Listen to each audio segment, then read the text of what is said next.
YouTube, what it do? It's your boy TWB coming back for another vlog. Today is April 17th, which means it is Friday Night SmackDown, also WWE World Day 2. So we have CM Punk, Seth Rollins, Trick Williams, and Jey Uso. My main one got moved to, I want to say, Sunday, so that's on Sunday now. But after that, Friday Night SmackDown, of course, then we're going to dinner.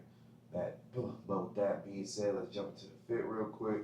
We're going to start up at the hat. I've been very fired, just done. What you see, detail, basketball style, snapback hat. Then down to the sunglasses, I have some buffalo horn, orange tinted James Oros, really fire. To the t-shirt, got a 2008 vintage John Cena t-shirt that I found on Depop. Got camo shorts on just to break the colors up, and then on the feet, I have suede Jordan 18s, orange suede, that creamsicle color, real fire, real fire. But with that being said, I'm about to dip up out of here and get to the WWE world. Physically, you think? Physically. I don't know. I don't know. Well, we can find that out another time, because right now. All right, let's go. Well, the first things first, because we got to figure out who takes advantage. That's true. That's true. So I think that the first match should be a bloodline rule. Team captains, you wouldn't mind picking one representative to play in this first match. Who's going to represent you? Who's going to represent you? Anybody think it's important here? It's a very important bit. Start us off? Yes. I feel confident. Can you do it? You got it. Yeah. Who you picking? Who they picking? Well, they got the time limit here. Don't worry about it, we good. Who you got? We got our hitter. Yeah, we got our hitter. We got our hitter. Oh. We got, yeah, come on, y'all. Step right to Here we go. Yeah. First matchup. Very important. We're gonna need you guys to come out. Six. I'm chilling. AJ, look, they're Xbox controllers. What? They are? He's upset when we use PlayStation. Oh, no. Suck it, PlayStation. We're going with an Xbox today. That's right. So if you're not playing, feel free to sit or be back here to watch, commentate. I think they're all good. That's I need to learn. You need to learn. All right. Go ahead. Say that. Oh, here we go. Let's get to it. Pick whoever you like. You know, we'll figure it out. Man, they trying to learn how to play the allies too. I think you have to pick your allies too. I'm CM Punk. He's taking CM Punk? Yeah. Oh, come on. 94-90, this is a great matchup. You got it. What's your pick allies? He's over here. Xbox. Okay. No. Yeah, I'm sorry. Let's go back. AJ, who you want to pick as your allies? Who will I pick? I don't know. I see that we have Xbox controllers. Got a PS5 on here? Yeah, we got P5 controllers. Oh, actually, AJ, back out of that. No PlayStation. AJ, back out of that. Oh, don't do that? It's dark. Xbox only. Alright, we could have brought the one from the clubhouse, actually. No, we couldn't. No, Chiquita. No, it's destroyed. CM Punk? Let's go. CM Punk? Seth Rollins? It's like I know. Team AJ. G4. if you know anything, me and Will work together at G4. Great company. Yep, this is ours. Easy money right here. Find out the company is no more on Twitter on everything. Yeah, I heard a lot. No. Dig yo. Keep going. I dig. Keep going. Yeah, leave it fast like this. Well, here's my pyro. We get hype. Alright, hold on. Stay showing. Oh, we got it over there too? Oh, right over there. That's fun. Pyro. There it is. Oh, yeah. Whoa. Have we ever had that before? We just sit above? That'd be pretty cool. This is a real. Oh, this is awesome. I'm sorry, my bad. Hold on. I feel like y'all a little too quiet. You know what I mean? You don't see all this. Oh, y'all locked in. Okay, all right. It's the entrance. How y'all locked in on the entrance? All right, we good. It's okay. It's okay. You said we locked in. Looking at the 2K showdown, you know the bleacher we was at on the right side. Well, Let's put it right away. at the other. Set this ready. It's locked in. Yeah, locked in. I get it. I Other get people it. that kind of at the ramp Wait, where they what? do the little showdown. You'll see. You big punk? Yeah. Okay. Look quick interview. team captain Devon. Have you guys made a team? They're 94. We said that. Got some Yeah, we OG. said that I yesterday. Let's feel walk all the way to the end though, instead of stopping like at the. And we got right still on the team. So, OG Rocks. OG Rocks. That's the team. OG Rocks. Your inspiration. Yeah. The OG Rocks. Team OG. Take a selfie. Yo, y'all gotta say it too. Hold on. Over there. Say this, ready? Here we go. Over there. Hold on. I didn't even be like Hold on. Okay. OG Rocks. You know what I mean? I'm talking about. Hey, young OG, could you shut up for a second? We're trying to play a game. Hey, old man. I can grab him. Alright, here we go. What? Man, You grab it. You about to leave. You about to leave. You about to leave. Hump with it, right? We got set with it. out the back. Oh no. Oh, it's elbow. It's not there.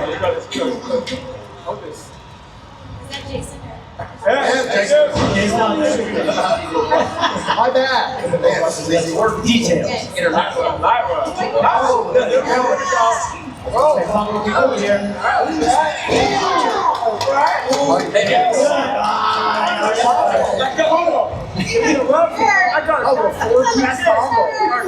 Inside the program.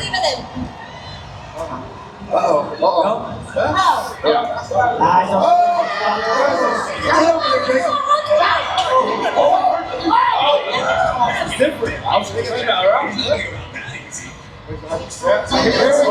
He's on it. He's like, I don't know a lot of others. I'm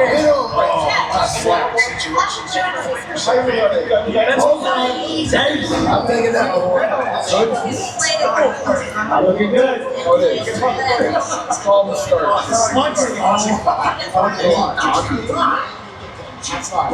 Oh no. Anybody Another vote? one? Oh, you're back. Go get a ladder. This will get offside. Here with the lucky. Here we go. Tutorials. Whose idea was that? Story break.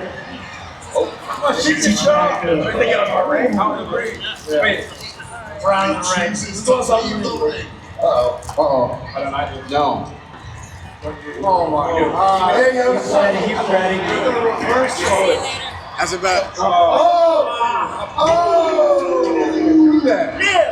Ooh. We ain't with Right now? Right now? Oh, no. There it is. Sign life. We got sign life. No.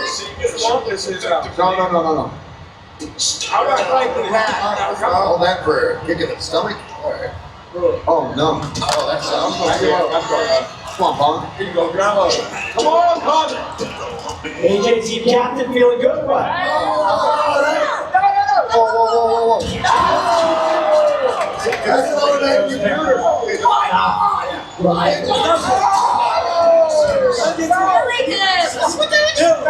Get him. Do that? Here we go. Get in the ring, Pong, for God's sakes. Yeah, there you go.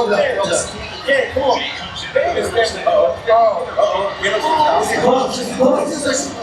Hey, what Why is he hurt? Did you miss it? It's the stairs. Oh, for God's sake, come on, bro. We're going dirty. We're using all the Oh, nice. Versus. So you? Oh, it's really over here. That good? Use that right. Hey, Hey, now you bring your 503 magnetic adapter with you or no? The magnet adapter. Oh, no. Reverse.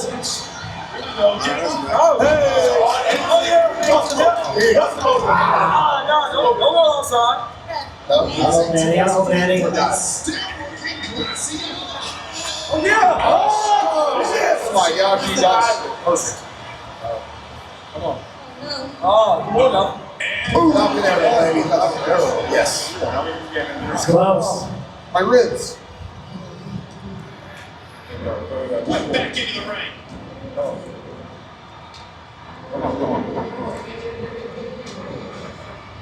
Oh! I think you're eating.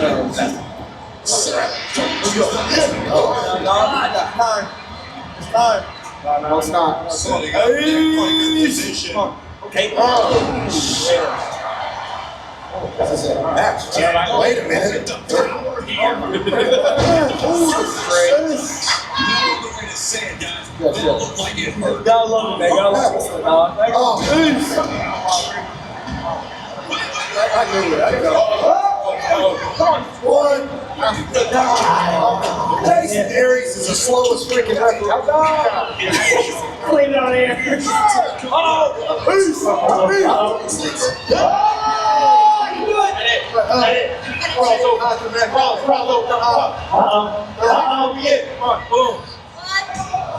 Come on, you got it. Slow count.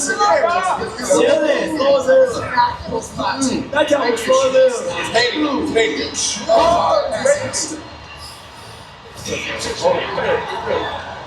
No, he's not.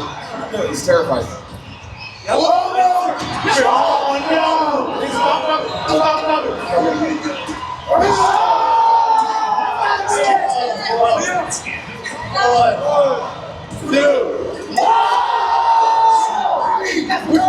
That Wow! sucks.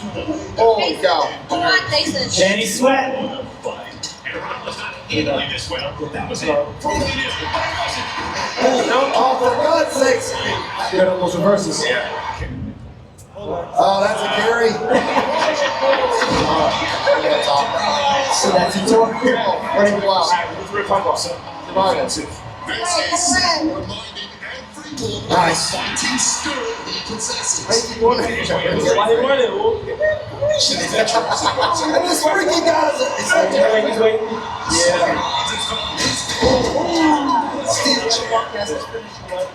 Uh-oh.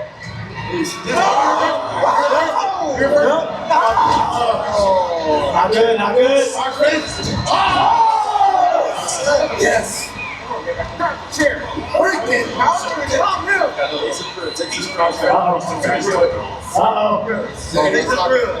Nice, nice. It's just a step too slow. Okay. Oh, that was painful. Slow it down a little bit. Oh, nice. Come on.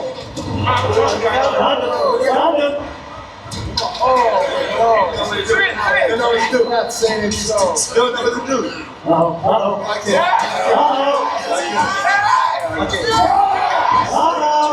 Can you get yes.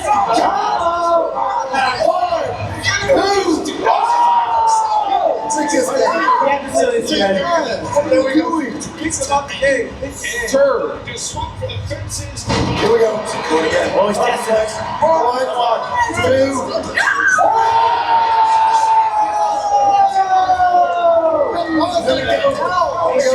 Wow! Oh my God! How did you survive? Oh my God! Time Super Bowl champ and NFL Hall of Famer Shannon Sharp and Bengals Rim of Fame honoree Chad Ocho Cinco Johnson.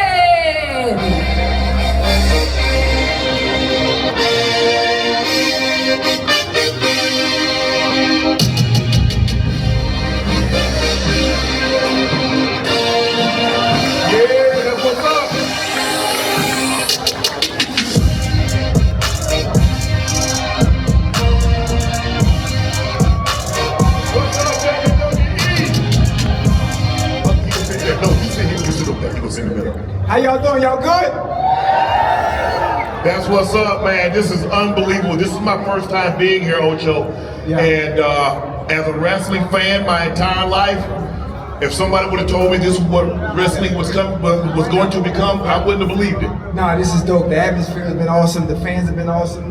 Being able to meet some of the wrestler journey and how they got here, mostly considered the finished product on why we're all fans of them, has been really dope to experience. It's unbelievable. It's an unbelievable experience. I mean, they do an unbelievable job of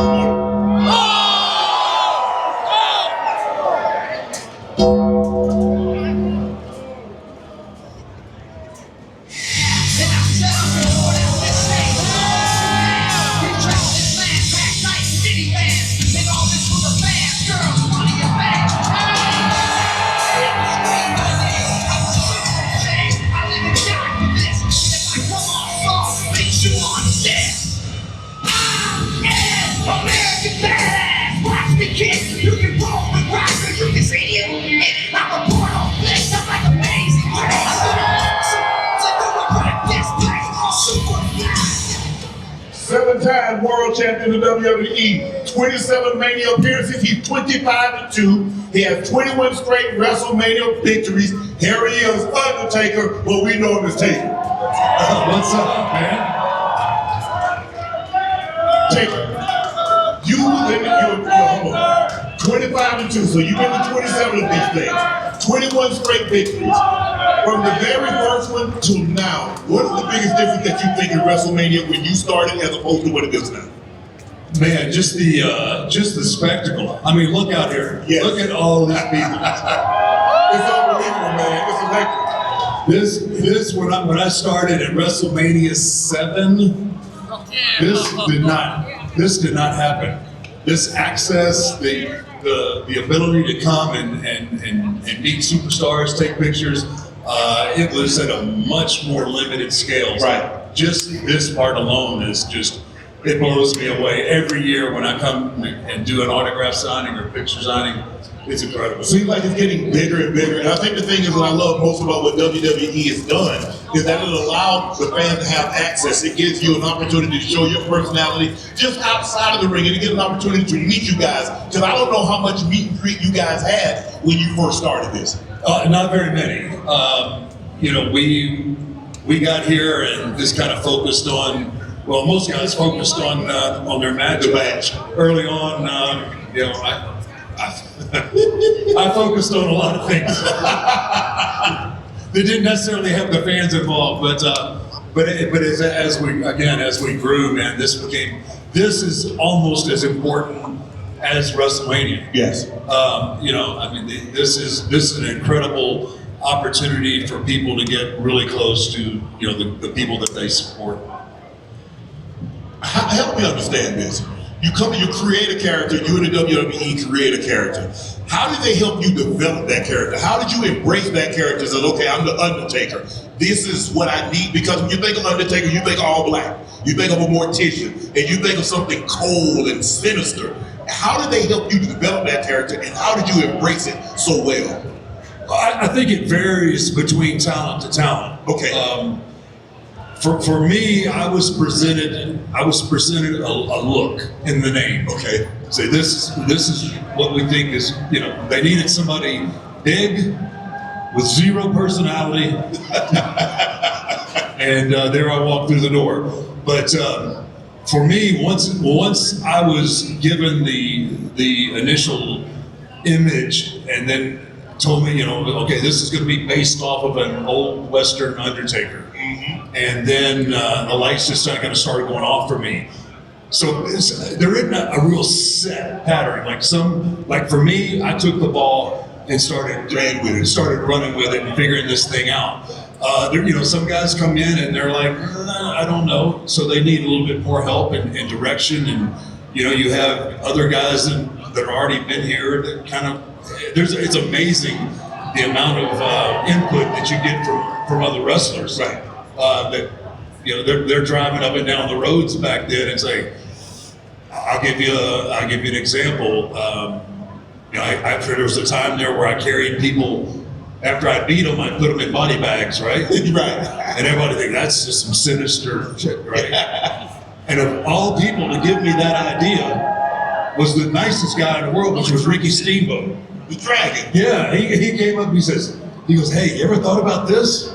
And I was like, that's genius. And so, some guys, they need help in that development, and then other guys just take that ball and, they just kind of go down that rabbit hole and figure out, okay, how am I going to make this my own? And that's the key to being successful. You can have the greatest idea, the greatest look, but if you don't make it your own, these people here, they're not going to buy it. Right. And they're not going to invest in it. So, that's the key. When you look at the state of wrestling, as great as it is now, as a product in general, internationally, globally, has your perspective changed from a business aspect now that you're on the creative side? Yeah, because you always want to have your thumb on what it is that's reaching your audience, and that becomes it becomes difficult. Like when you do get behind the scenes, you have to remember that you're not necessarily you're not necessarily creating for yourself anymore, right? So you're creating for the masses, so you have to not only be able to take, okay, well, this is what I like. Okay, well, that may be great, but that's only going to affect like 20% of these people. Right. You have to be able to get your fingers out there and make it a net and get everybody, what everybody wants to enjoy. So it's a pretty difficult process to do. Through your 6 Foot Under podcast, that platform, how has that allowed you to engage with your fan base on a different level than, say, you going, doing something like this, because they get an opportunity to see you in a totally different light than what they've ever seen you before? Yeah, it's taken me a while to embrace that because I was, for so long, I protected my character, right? There was Undertaker and there was nothing else. That's all that anybody ever got to see. Right. And I think that contributed to the success of it. Correct. But I think with the podcast and getting out there and hearing some of the stories that I've had with some of the guys, and truth be told, I don't like talking about wrestling. You like talking? So what are you, fishing, hunting? What do you like? No, all that's good. Okay. But as far as like with the podcast, like the best podcast episodes are when I got with my boys and we're talking about what we did after wrestling. Okay. Right? Like that's what everybody wants to. Right. You can go on YouTube and watch all the wrestling matches you want. Right. But what happened with me and the Godfather in a bar down the street? Right. That's kind of what I think kind of piques these people's, their interest now. They get plenty of wrestling. They want the juice. As a older wrestler that doesn't do it anymore, you adopted that you're helping and bringing along this generation of wrestling. Ocho and I, we play football, and a lot of times we try to give back. We try to mentor the younger guys and try to tell them what to expect, how to go about their business. Be professional, be yourself, but be professional. Just remember one thing. The football team is a team. It's not always going to be about you. What is it for the best interest of the football team, and how can we all win, not just you? Is that some things that you try to share with this younger generation? Yeah, absolutely. Because as a talent, if you're fortunate enough to get on that wheel and then have that run, right? Yes. When I say run, something that's going on with like Roman Reigns right now. He's on an incredible run. Yes. Cody Rhodes, all these guys are on a run. But it's not necessarily always going to be like that. We always use it as an analogy, the wheel, right? So you're here, that wheel's moving, right? So there's a good chance, not necessarily all the time, but there's a good chance that it's going to end up down here. Right.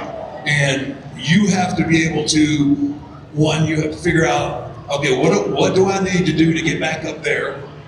And two, while I'm on my way, how can I help the product? How can I help the product? Because if the product gets better, that's going to give everybody more opportunities. So you gotta roll with it. You can never be content in this business. As soon as you're content, you're done. Yeah. Because there's always somebody coming along that's younger, faster, stronger, and more hungry. But as veterans, you have to. You say, all right, okay, it's my time now. I'm going to embrace it, but knowing that it might be someone else's time later. Let me help them. Absolutely. And then when my time comes back again, I'll be ready. Yeah, and that's the hard part is when that climb up, man, that climb up is awesome. Yeah. You feel it, right? You know it, and then you get there. Yeah. And for you guys, like you get that ring, right? You try to stay there as long as you possibly can. Absolutely. You scratch, claw, and you hang on to it. So, yeah, it's important for the veterans to help those guys. You know what? Being a veteran, helping some of the young fighters now that are up and coming, you know, giving them the knowledge of what it takes to be great, what it takes to be consistent, having that structure, having that discipline. Everyone here is a fan of wrestling. Everyone here has a specific wrestler that they like and enjoy watching today. So for you, in today's wrestling landscape, who is your favorite wrestler to watch? Oh man, I tell you, because he's such an old school guy, probably won't be received real well. Yeah. But I love Gunther. Okay. I absolutely. There's no flash. There's no flash. What you get is somebody going in there and he's going to stomp your guts out.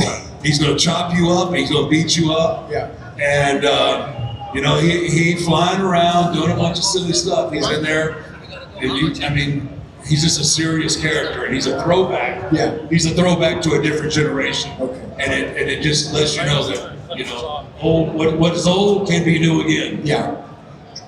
Is there anybody that in today's wrestling reminds you of Taker? Nah.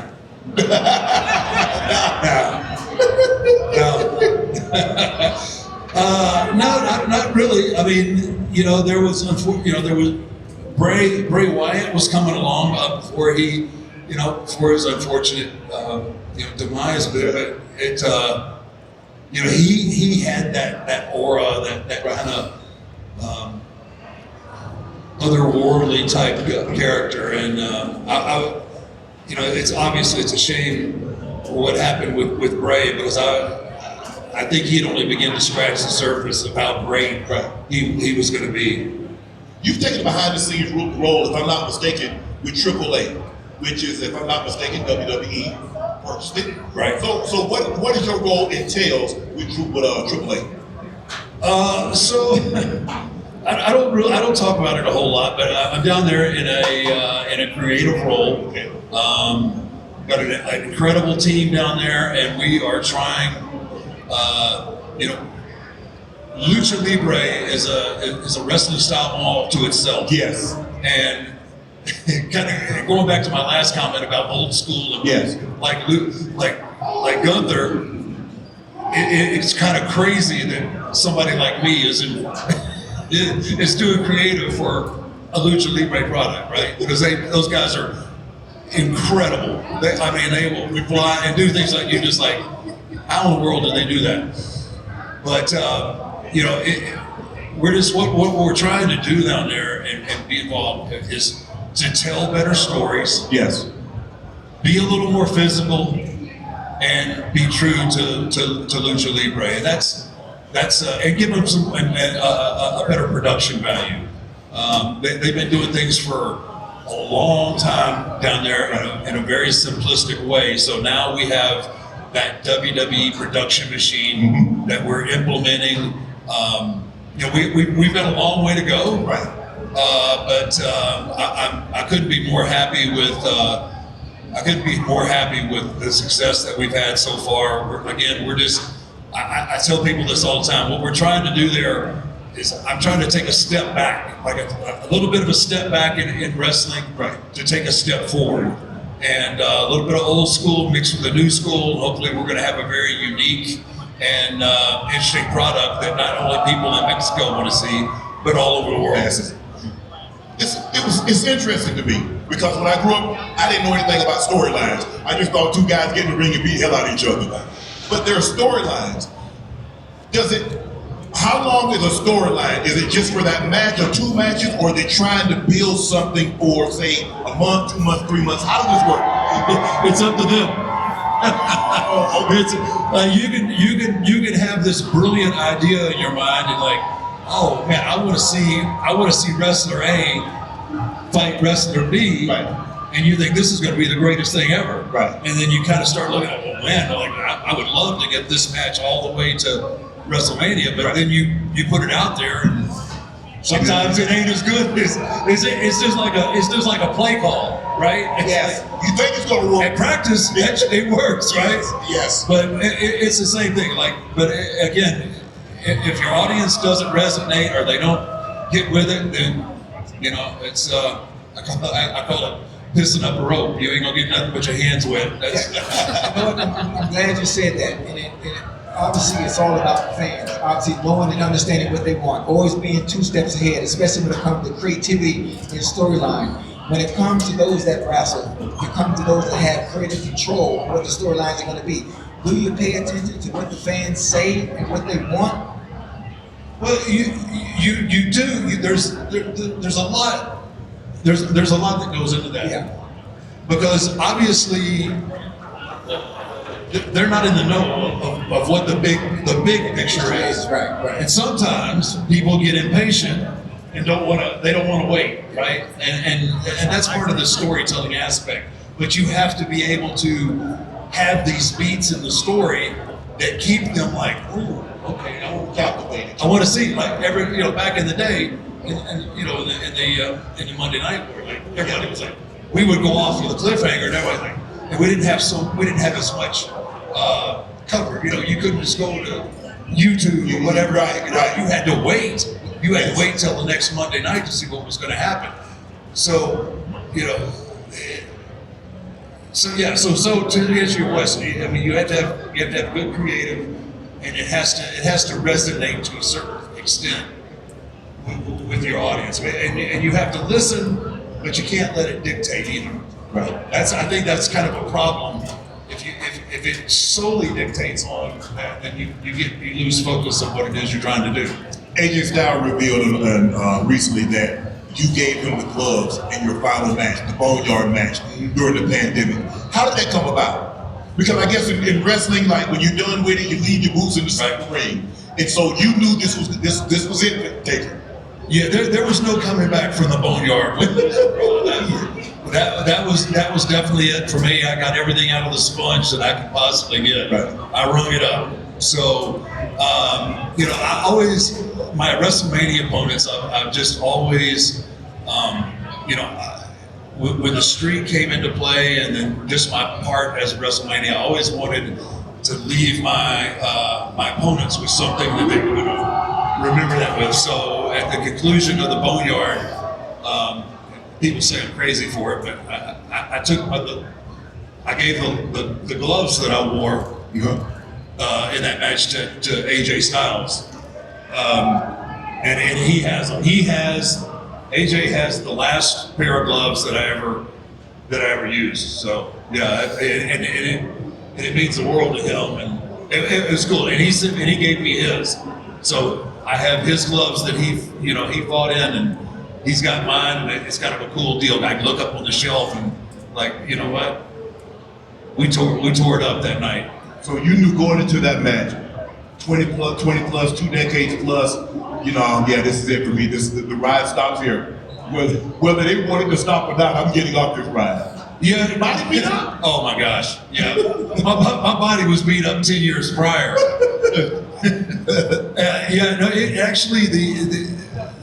At that night in the Boneyard, like I was looking for one particular match that I could hang my hat on and walk away. Like I could put my 6 shooters up and go home and stay.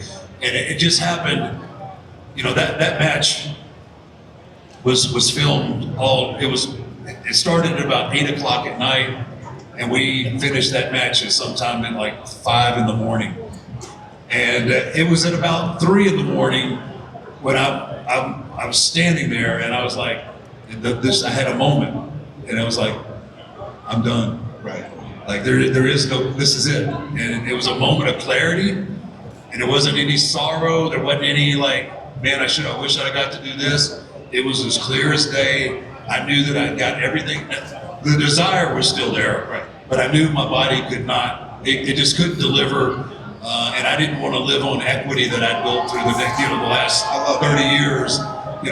This is a very gracious audience, but there's at a point you got to decide, like, my legacy becomes involved in this, and And I was already skirting that. You know, I was. They deserve the best taker. Absolutely, I would hate it. Always would kill me to know like a father, and I had a lot of them today in my signing today, or my photos with their kids, and they had watched me as a kid, and they hyped me up like to their kids, like, man, we're going to see the Undertaker. He is so awesome, right? Right. And then you get there, and you're like, oh man, he ain't quite what I remember, right?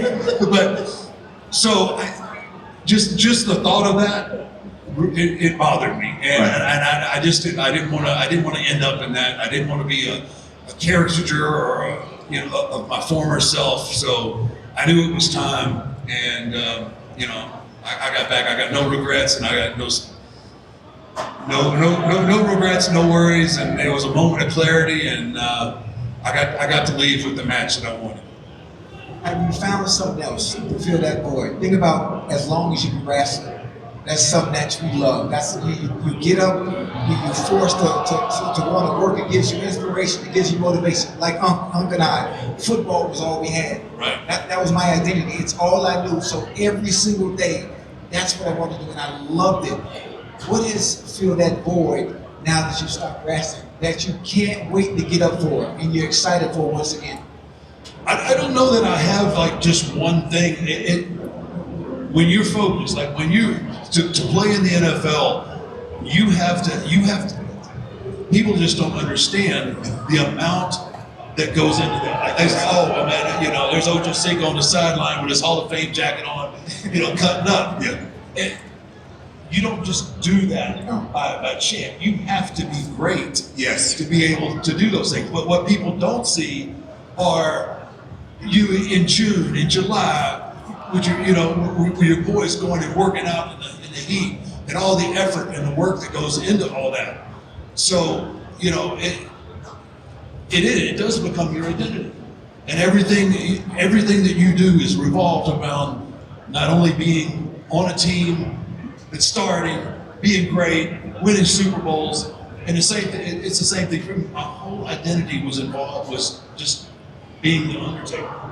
And I don't know that hindsight being 22, I don't know that I built an exit strategy. I thought I was going to do it forever. Yes. Like you're not, but just in your head, you don't think about it. I said, I'll do this forever, and then forever got here one day. So it took me a minute to like, okay, well, now what? Right. And I love I love hunting and fishing and doing all that, but you guys do a great job at like podcasting. I don't know that it's it. I have my moments. It's a lot of work. It is a lot of work. It's a lot of work, and I don't know that I'll ever have that thing that gets me going. The podcast for wrestling. You said something very interesting into that. People see us play the game or play basketball, play baseball. Everybody sees the destination. Nobody saw the journey. Yeah. So that's the hard part. The destination is okay. Yeah, I'm here. Yeah. How did he or she get there? That's the very interesting part. I heard you say on the podcast is that you and maybe I'm paraphrasing, maybe I misheard you, but you said, man, I wish we wouldn't tell all the secrets of how the sausage is made. Yeah, I'm guilty of it too. I believe, everything is open. Everything's talked about openly now, and I'm as guilty as anybody about it. But I think as a whole, for the sake of the business, there needs to be a stopping point. A little secrecy. I don't think I don't know. I could be wrong there. And in my day, obviously I came in the generation where you don't talk about the business outside of, you just don't do it. People in the business.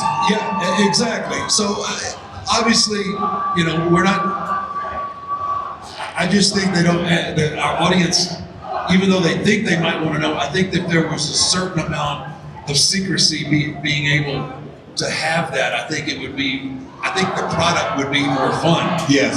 Right? Because if you already know what's going to happen, or if this is going to happen, then it's like, okay, I'm just going to wait for that part to happen. Right. Like that was the great thing about Monday nights, again, in the Attitude Era. You had no clue what was going to happen and you just again you had to wait. I think there's just there needs to be a little bit more protection of the business, and I only use that word because I mean that's just the words we've always used. Right. Who revealed that secret? Because for the longest time, my grandfather would put you out if you told him wrestling was fake. He put you out of the house. You could not tell him it was. And I thought it was real too for the longest time. Who was the first person to peel the layer back? It's like X, Y, and Z. Well, I don't know that there was just one person that you know. There was the time period where Vince went and he had to. We were having to fight athletic commissions, Right. and pay an exorbitant amount of money to these athletic commissions for what, right? Right. So I mean, and I think like everybody knows what wrestling is, but I don't think you want it thrown in your face, right? Yeah. And it's okay. Like everybody says, oh, wrestling is fake. Wrestling is not fake. It is a form of sports entertainment, and it's a specific form of sports entertainment. What we do is genuinely real for what it is that we do. Yeah, well, if I'm breaking bones, tearing my ACL and Achilles, that's real. Yes. But I got 20 surgeries that say it's as damn as real as it needs to be. I remember the first, I don't know if you remember this, Taker Ojo. You remember what, I think it was Fox had a series where they had this guy that was revealing all the magic tricks. And so, you remember that? And it was like, and we knew, come on. Yeah. But I'm just like, I don't even want to know. I just, after the first night, like, I don't want to watch anymore. Because I still want to have the illusion Exactly. that he's doing something that nobody else can do. That is a perfect analogy, and that's the same thing with wrestling. I think it's just better if you know. I don't want to go to. I don't want to know how the trick's done. I just don't. I want to be entertained. I want to think about how it's done. Right? To me it suspends everyone's sense of reality, and that's a brilliant analogy. It's really good. Is there a lot of father-sons? Because we see in basketball father-sons, we see football father-sons, baseball father-sons. Are there a lot of father-sons in wrestling? Yes, there is. I just know Cody. Yeah, no, there's plenty, and unfortunately, I've wrestled dads, and now I've wrestled your sons. I've been around. But there's tons, and there's more coming. Okay. Right? I'm sure that Seth and Becky's kids will probably wrestle. Yeah. You got all the damn Samoans. You know they're going. So they come. You know, I have a daughter that's ate up with it. It's. I think yes, nepotism in the wrestling world is going to be. You got Bridget and Charlotte. Yeah, man, it's just yeah, exactly. So yeah, it's there's a long lineage of second generation, third generation, Randy Orton, third generation. Yeah. Cody Rhodes, I think he said Dom Mysterio, he thinks he's going to be the next generational talent. He says his work ethic is unmatched. And we were talking to Nia and Lash, and even Charlotte said, you know, there are a lot of people, just because you have the talent, you know, you're athletic, you can spin, you can jump and do all these things, that doesn't necessarily equate to you being a great wrestler. No, absolutely not. No. There's a lot of great athletes that try this and just scratch their head and are befuddled like, I'm a world-class athlete. Why can I not do this fake thing? Right. There's so much to this. Well, yes, you do have to be athletic. Yes. Two, you have to have a different kind of mental toughness. And two, you have to be able, once again, you have to be able to connect. Mm-hmm. And just being a great athlete doesn't do it. That's not enough. I mean, in football, basketball, there's a lot of guys that are just incredible, but for whatever reason, in that team situation, they doesn't work out. You know, and the same goes with wrestling. You have to have that thing that connects. There's a lot of guys that come along and we kind of call them ham and eggers. They're middle of the road guys. It's just because they can't spark that extra interest, and that's what makes wrestling so difficult, is to have people interested in what it is that you do. I mean, the funny thing when I think about it, just being a wrestling fan over the years, it's an art. It's an art in itself, and everybody paints that picture differently. And when it comes to all the attributes and all the variables, that makes a great wrestler, everybody doesn't have it. Sometimes there's an it factor. Like when it comes to football, we can look at somebody just based off looking at him and say, you know what, he has the it factor. He passes the eye test. But when it comes to playing the position of tight end or whether it's receiver, when it's time to get out there and the lights are on, they don't show up. It's different. It's a different ball game. It is the same. It's the same in the rest of the world. Yeah, it's just some people have it, and some don't. And it's crazy. Like we were talking earlier about mentoring and all that thing. But what's so crazy for a young wrestler? Like they'll come up to you and like, hey, Tank, I got this match with so and so. Will you watch my match and give me some feedback? And I'm like, yeah, absolutely.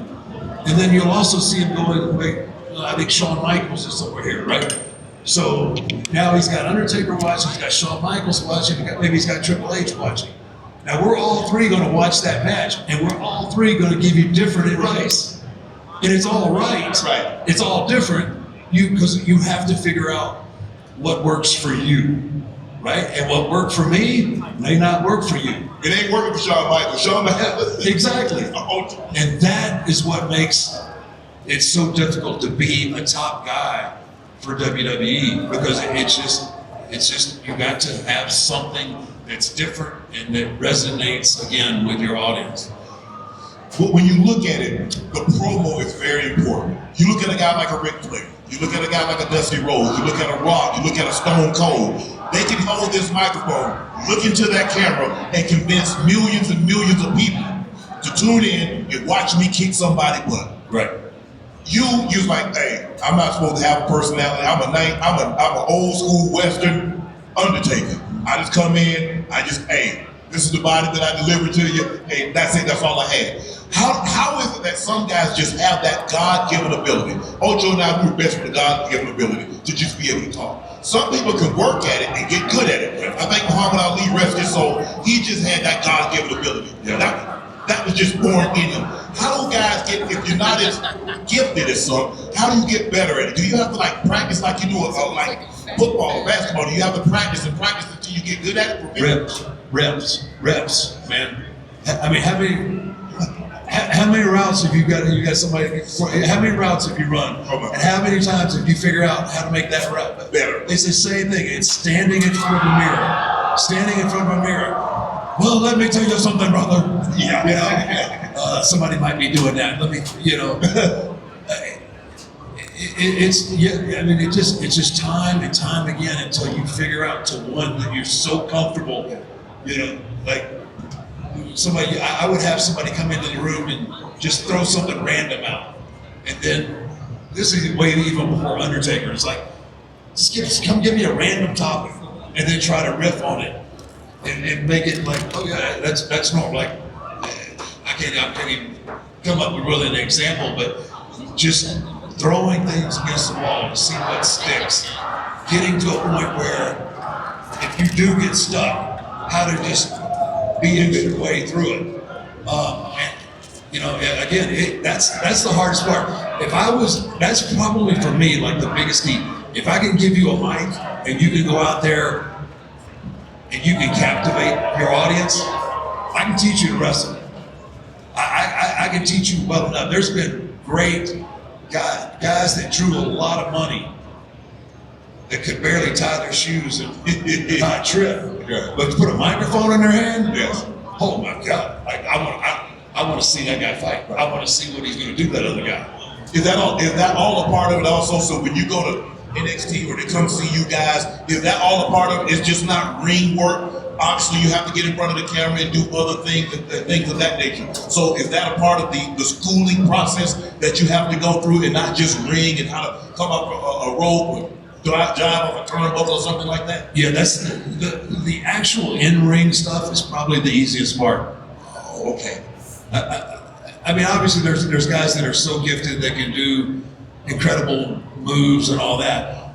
That to me, watching somebody who's going to be great, the wrestling part of it that's simple. Having this and being able to, again, keep them at the palm of your hand, that is the gift. Right. That, I mean, there's been a million guys. Like, I'll take Rock, for instance. When Rock debuted in Madison Square Garden, I looked at, he's a third generation as well. Yep. And I remember him coming out and he had that ridiculous thing around him and he was going to be Rock. And I think it was Godfather. I was like, oh, this guy, cool. He ain't gonna make it, man. And I missed on that. But somewhere in that time period, he got a hold of the mic, and then he separated himself. Yeah. Like, wow, this guy is really talented. But you have to, I mean, if you can do it with the mic, and you can make people, there's two things. You got to make people who love you, or you got to make them hate you. Right. There ain't no in between. And it doesn't matter. Right. And I could care less. You can love me or hate me, but you have to have a feeling. Right. If you don't feel, you're wasting your time. How do they determine whether you're going to be good or the heel? Or do you determine that? How does that go? How does that happen? And then how does it flip? Yeah, a lot of times it's kind of trial and error. Okay. Some people like, oh, this guy looks, he looks like this or he looks like that, and you get kind of stereotyped into a role. Right.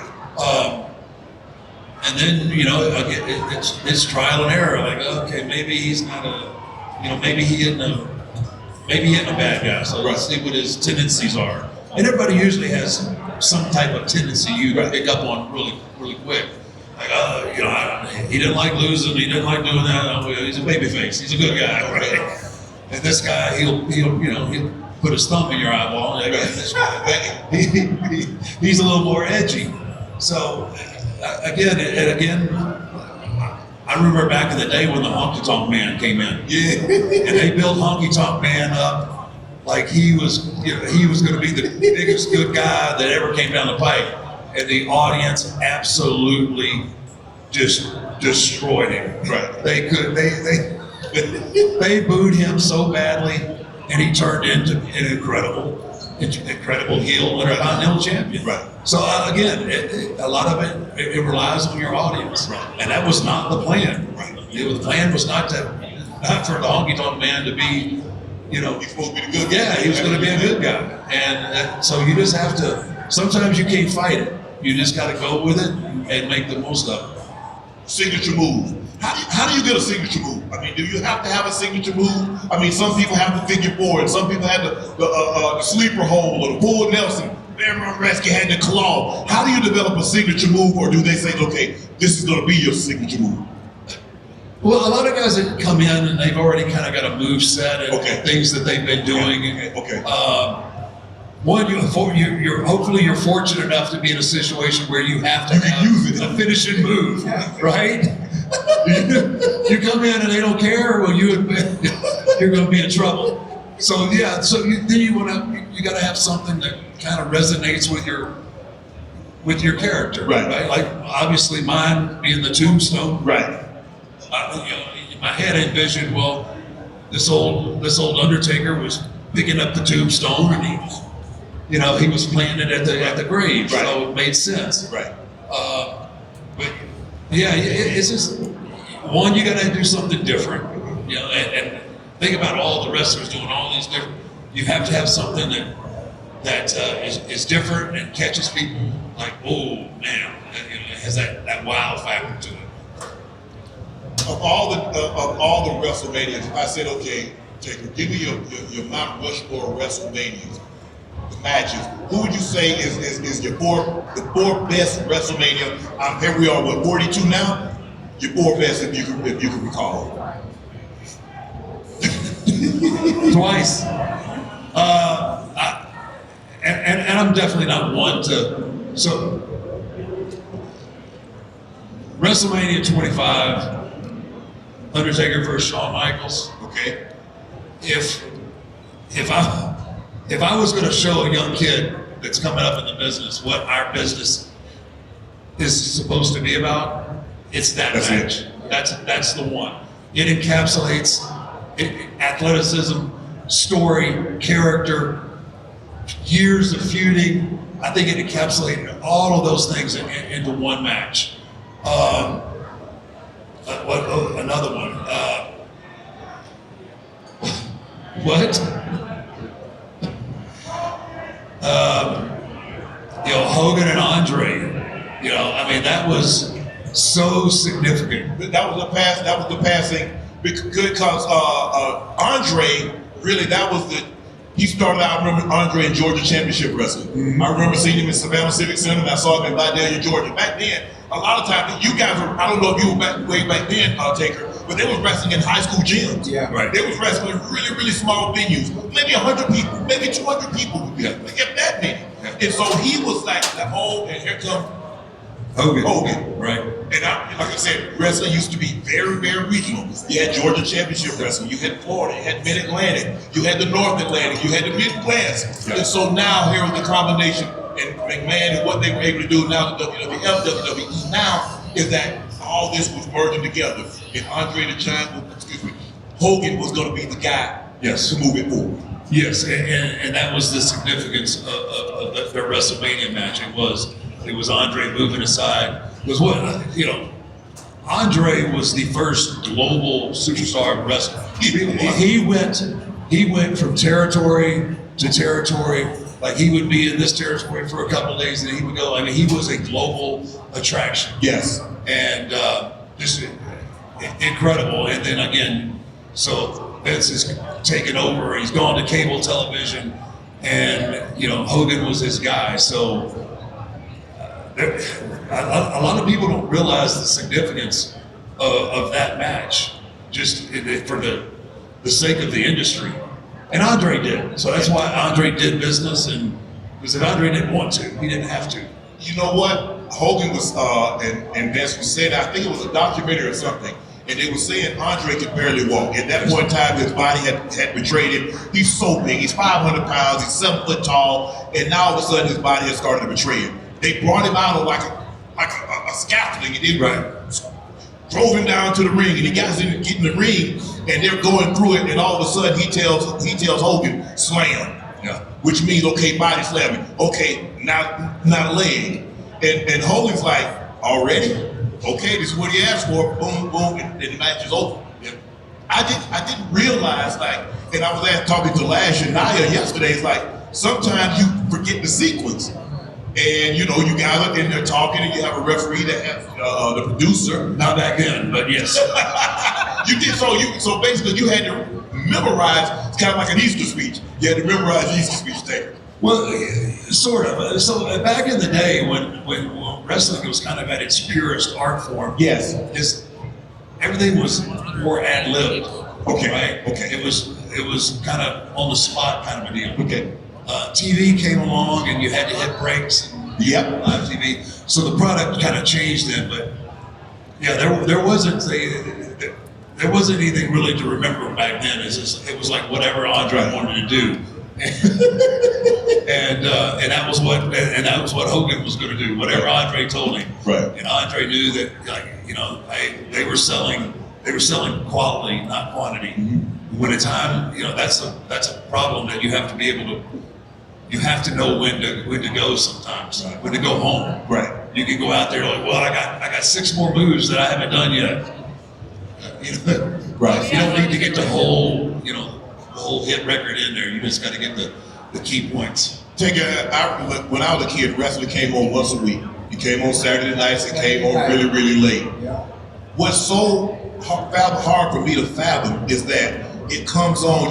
You're able to see it 3 nights a week, and the fans are still craving it, just like we did when it only came on once a week. And now you get an opportunity to see Raw, and you see SmackDown, and you get Manias, and it's still the same. Yeah, it's crazy because the amount of content that's out there. Yes, it's incredible. I've always and have for many years man, are we overexposing ourselves? But that comes from decisions farther up the pay grade. Yes, farther up the pay grade than what I'm doing. But you have to, again, if you're not, the crowds are full. If you're not putting it out there, and they want it. They want it. They want good. They want good wrestling. Now that I think about it too, being a wrestling fan for so long, watching it over the years, myself, you being on the creative side, I want you to think about this. Now you have creative control. Unc and I, tag team partners. Who are we wrestling? Like right now, and we really want to make this. We want to make this come to fruition. Unc and I want to wrestle.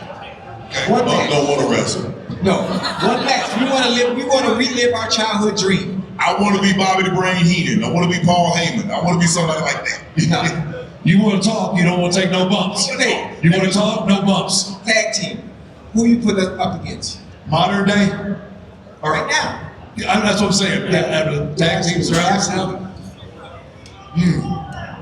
Let me think. Okay. Let's see. You got definitely baby faces, right? Yeah.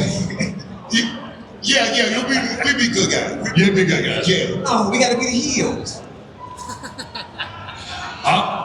Now, see, we already got dissension. Yeah. You ain't wrestled one match and y'all already going at it.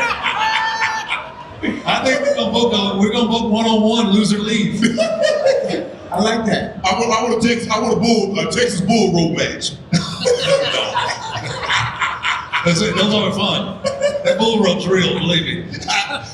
But there used to be a lot of matches, Texas Death Match. You had a steel cage match, and you had, wrap their hands up and all kind of. Yeah. You guys have kind of gotten away. Are they still steel cage matches? So occasionally they'll do a steel cage. I think we have war games, and I guess it's kind of considered, a cage match. But then you've got Hell in a Cell. Okay. And then you have, what's the other one in February? Chamber, yeah. Chamber. Punchy. The bumps are real. Yeah. So we have those themed matches. Yes. And occasionally something will happen through the course of a storyline where, you'll lock them up. And it's a different vibe these days, but that used to be the be all end all. Yeah. The steel cage. Yeah. You knew you were gonna get blood, and Yes. gonna be Nobody can believe like Ric Flair. Nobody can believe like Dusty. Dusty Flair. Those were probably two of the best bleeders. Wildfire Tommy Rich, a good bleeder. The Fabulous Freebird. If I'm not mistaken, I think Rey Mysterio might be the only one that still wears a mask. Back then they used to have a lot of guys. Mr. Wrestling number 1 and 2, the Super Destroyers. There are a lot of guys. Had masks on. You guys don't have guys with masks very much other than Mysterio, right? We've got Dragon Lee. We got, and hey, if you want mask guys, come down to AAA. We got lots of masks.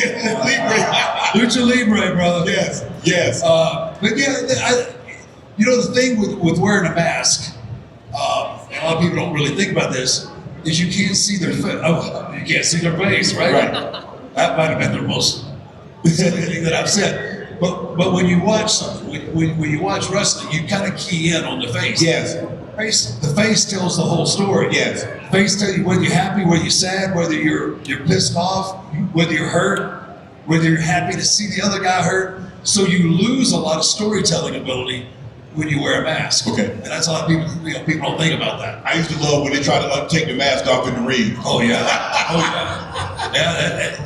That's big business down south of AAA, man. We got a huge mask coming up, a huge mask match coming up, mask versus mask. Right. The El Grandes, you guys remember? Yep. Thank you guys so much. Here he is, The Undertaker.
What's good, y'all? We are back from WWE World, which means we have to do a WWE World Superstore haul.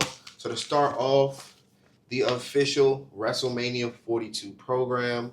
Got to get that every year I come to WrestleMania. And there's a tradition every year I go to WrestleMania. I have to get the I Was There t-shirt. Because, you know, the boy was there live in the flesh. I get one. Neff always gets one on consignment. Because that is just how things get down. I got this fire pillow that's going to come in handy on the travel bag. But it is so fire. I think this will be a display pillow in my apartment. But it's super dope. The Vegas theme is extremely fire. So I did grab what they call QBs. And they are magnetic figures. So I got the Women's World Heavyweight Championship and the Men's World Heavyweight Championship. So you see Stephanie Fakir, Liv Morgan, CM Punk, and Roman Reigns. I also did get 2 singles, which will be The GOAT, John Cena, and main event Jey Uso. And then I did get 2 pin sets, which are very fire. These will be going in hats throughout the year. And then I did, of course, get the souvenir cup. Let me flip it this way so you can see. I just did the same thing twice. So, there you go. All the matches right there. Very fire all the way around. All the world title matches. But with that being said, it's your boy TWV. Checking in, checking out. I'll catch you before I dip off to SmackDown. Peace.